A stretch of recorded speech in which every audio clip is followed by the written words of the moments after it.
Bonjour à tous, bienvenue pour ce 10e numéro du Courrier des lecteurs sur Art de Séduire TV. Je suis Selim, votre coach en séduction, et cette semaine je vais répondre à Bloqué qui nous a demandé comment démarrer une conversation et comment rebondir pour qu'il n'y ait pas trop de silence. Pour démarrer une conversation, Bloqué utilise ton sens de l'observation. Regarde tout ce qui t'entoure, écoute. Quand tu es dans un bar, écoute la musique, regarde le serveur, regarde la consistance des cocktails, regarde la fille que tu as en face de toi, comment est-ce qu'elle est habillée, est-ce qu'elle a des lunettes, des boucles d'oreilles, une robe, des bottes. Il y a toujours des choses sur lesquelles tu vas pouvoir émettre des observations. La personne en face de toi pourra te contredire, aller dans le même sens que toi, mais c'est un bon début pour commencer la conversation. Quand tu dois rebondir, imagine la conversation comme un ping-pong où il faut qu'il y ait un échange. Si tu fais tout l'échange tout seul, c'est inintéressant. C'est comme quand tu fais un mur tout seul au tennis ou au foot, c'est inintéressant. Du coup, il faut que tu fasses participer la personne en face de toi. La musique, ça te fait penser à quoi? Est-ce que tu connais cet artiste? Qu'est-ce que tu écoutes comme artiste en ce moment? Je vais te donner un exemple concret.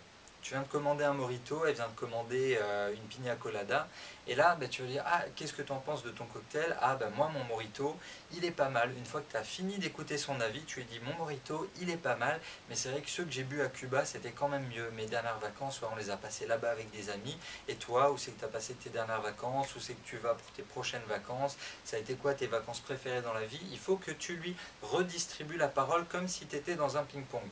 Pour rebondir, il n'y a qu'une solution, te cultiver. Il faut être curieux, il faut lire les journaux, vivre au rythme de la société aussi. Récemment, c'était la rentrée. La rentrée, c'est le marronnier habituel dans les journaux. Un marronnier, c'est un sujet qui revient en permanence. Ok, c'est la rentrée, tu es dans quelle classe, tu étudies où c'est que tu as fait tes études. Tout ça, c'est des sujets qui touchent tout le monde, donc tu peux y aller, tu peux te faire plaisir, surtout quand c'est inscrit dans le temps de la société. Tu vois dans un journal que l'entreprise X a racheté l'entreprise Y, tu as lu dans les journaux que le Goncourt a été attribué à un auteur plutôt qu'à un autre. Tout ça, ça va dépendre de toi, de tes intérêts, ça va dépendre aussi de ton interlocuteur en face. Si la fille ne s'intéresse absolument pas à la littérature, ça ne sert peut-être à rien de l'emmener sur ce terrain-là. J'ai un très bon ami, sa technique à lui, pour qu'il n'y ait pas de blanc, c'est qu'il dirige toute la conversation. Si la fille lui parle par exemple de Gossip Girl et qu'il n'en a strictement rien à faire, il va lui dire écoute on arrête, on va parler de ce qui m'intéresse moi parce que c'est vachement mieux et je maîtrise beaucoup plus le sujet, et il leur fait découvrir de la musique, il leur fait découvrir des auteurs russes par exemple. L'essentiel c'est choisis ton camp. Si tu ne sais pas quoi faire, écoute, pose des questions. Si tu sais quoi faire, redistribue la parole et échange avec elle. Certains adaptent leur discours à la fille d'en face, d'autres simplement écoutent. N'oublie jamais, la curiosité c'est ce qu'il y a de mieux pour pouvoir rebondir.